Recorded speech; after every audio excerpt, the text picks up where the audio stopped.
இது ஒரு சினிமா கதை அல்ல, அறிவியலுக்கு சவால் விட்ட ஒரு நடுக்கம் தரும் உண்மைச் சம்பவம். 2012ஆம் ஆண்டு சதுரகிரி மலையில் வாழும் சித்தர்களை நவீன கேமராக்கள் மூலம் பதிவு செய்ய புறப்பட்ட ஒரு வெளிநாட்டு ஆராய்ச்சியாளர் திடீரென காற்றில் கரைந்தது போல மாயமானார். அவரை தேடிச் சென்ற மீட்புப் படையினருக்கு தோல்வியே மிஞ்சியது. ஆனால் சரியாக 72 மணி நேரத்திற்குப் பிறகு அவர் மாயமான அதே இடத்திலேயே எவ்வித காயமுமின்றி மிரட்சியுடன் நின்றிருந்தார்.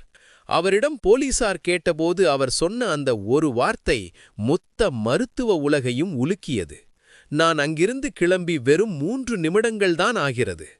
அவருக்கு 3 நிமிடங்கள், ஆனால் உலகிற்கு 3 நாட்கள். சதுரகிரியின் அந்த அடர்ந்த குகைகளுக்குள் நடக்கும் இந்த டைம் லூப் ரகசியம் என்ன? சித்தர்கள் இன்றும் காலத்தை கட்டுப்படுத்தும் வித்தையை எங்கே மறைத்து வைத்திருக்கிறார்களா? இன்று நாம் பார்க்கப் போவது சதுரகிரி விளையாடும் மர்மமான அந்த மைண்ட் கேம் பற்றித்தான். இதயம் பலவீனமானவர்கள் இந்த வீடியோவை பார்க்க வேண்டாம். அந்த ஆராய்ச்சியாளர் சதுரகிரியின் நாவல் ஊற்று பகுதிக்கு அருகில் சென்றபோதுதான் அந்த விசித்திரமான சந்திப்பு நடந்தது. திடீரென சுற்றியிருந்த பறவைகளின் சத்தம் நின்று போனது. காடு மயான அமைதியானது. அப்போது அவருக்கு முன்னால் ஒரு கிழிந்த கோவணம் அணிந்த, உடல் முழுவதும் திருநீறு பூசிய ஒரு முதியவர் தோன்றினார். ஆராய்ச்சியாளர் பயந்து போய் நின்றபோது அந்த முதியவர் மிக அமைதியாக சிரித்துக்கொண்டே ஒரு சிறிய மண் குடுவையை அவரிடம் நீட்டினார். தாகமாக இருக்கிறதா தம்பி? இந்த தண்ணீரை குடி என்றார். அந்த தண்ணீர் சாதாரணமான ஒன்றாக இல்லை. அது இளநீரைப் போல இனிப்பாகவும் அதே சமயம் ஒருவித மூலிகை வாசனையோடும் இருந்தது. அந்த தண்ணீரை குடித்த அடுத்த நொடி அந்த ஆராய்ச்சியாளரின் உடலில் ஒரு மின்னல் பாய்ந்தது போன்ற உணர்வு.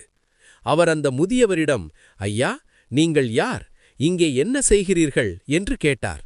அதற்கு அந்த முதியவர் சொன்ன பதில் இன்றும் ஒரு புரியாத புதிராகவே இருக்கிறது.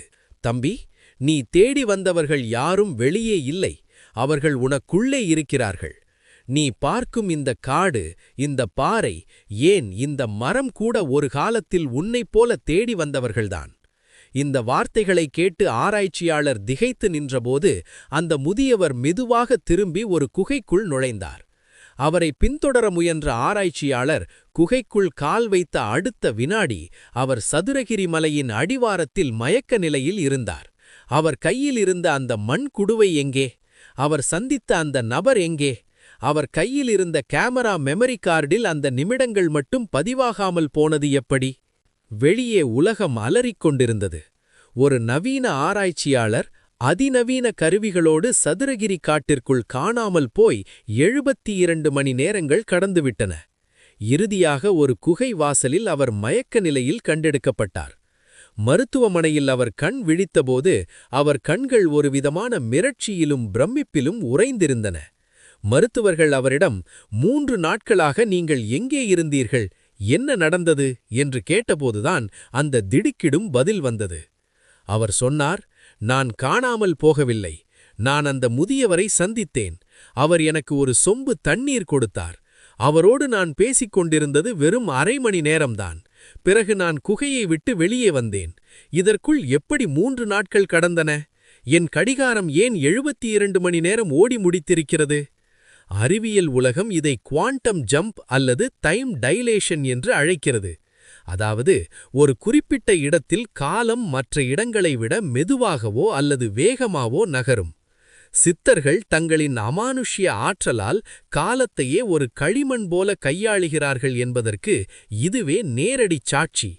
அந்த முதியவர் கொடுத்த தண்ணீர் சாதாரண நீர் அல்ல, அது அவரது உடலின் அணுக்களை வேறொரு பரிமாணத்திற்கு மாற்றியிருக்கிறது.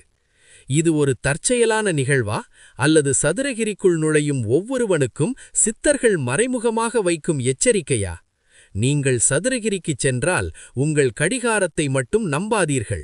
ஏனென்றால் அங்கே காலத்தின் எஜமானர்கள் வாழ்ந்து கொண்டிருக்கிறார்கள். அந்த ஆராய்ச்சியாளர் தப்பித்திருக்கலாம், ஆனால் சதுரகிரிக்குள் நுழையும் எல்லோரும் அவ்வளவு அதிர்ஷ்டசாலிகள் கிடையாது. இந்த மலையின் அதிகாரப்பூர்வமான கேட்கீப்பர் யார் தெரியுமா?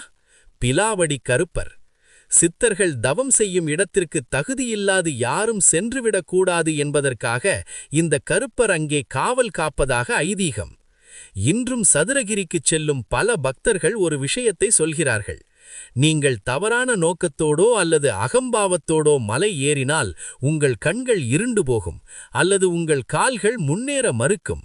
ஒருமுறை ஒரு கும்பல் மலையில் இருக்கும் ரகசிய மூலிகைகளை திருடிச் செல்ல முயன்றபோது அவர்கள் மலையை விட்டு வெளியே ஏற முடியாமல் 3 நாட்களாக ஒரே இடத்தை சுற்றி சுற்றி வந்திருக்கிறார்கள். இறுதியில் அவர்கள் அந்த மூலிகைகளை அங்கேயே போட்டுவிட்டு மன்னிப்பு கேட்ட பிறகுதான் அவர்களுக்கு கீழே செல்லும் பாதையே தெரிந்ததாம்.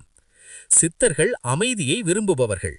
அவர்கள் உங்களை அழைக்க விரும்பினால் ஒரு பிச்சைக்காரர் ரூபத்திலோ அல்லது அந்த ஆராய்ச்சியாளர் சந்தித்த முதியவர் ரூபத்திலோ உங்களை சந்திப்பார்கள்.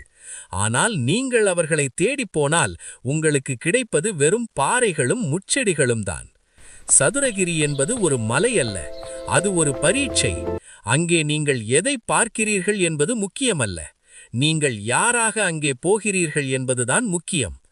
சதுரகிரியின் இந்த அமானுஷ்ய பயணம் உங்களை அதிர வைத்ததா? நீங்களும் இதுபோன்ற மர்மங்களை உணர்ந்திருந்தால் கமெண்டில் சொல்லுங்கள். அடுத்த வீடியோவில் சித்தர்கள் இன்றும் வாழும் அந்த ரகசிய குகையின் துல்லியமான அடையாளம் பற்றி பேசப் போகிறோம். சப்ஸ்கிரைப் செய்ய தவறாதீர்கள்.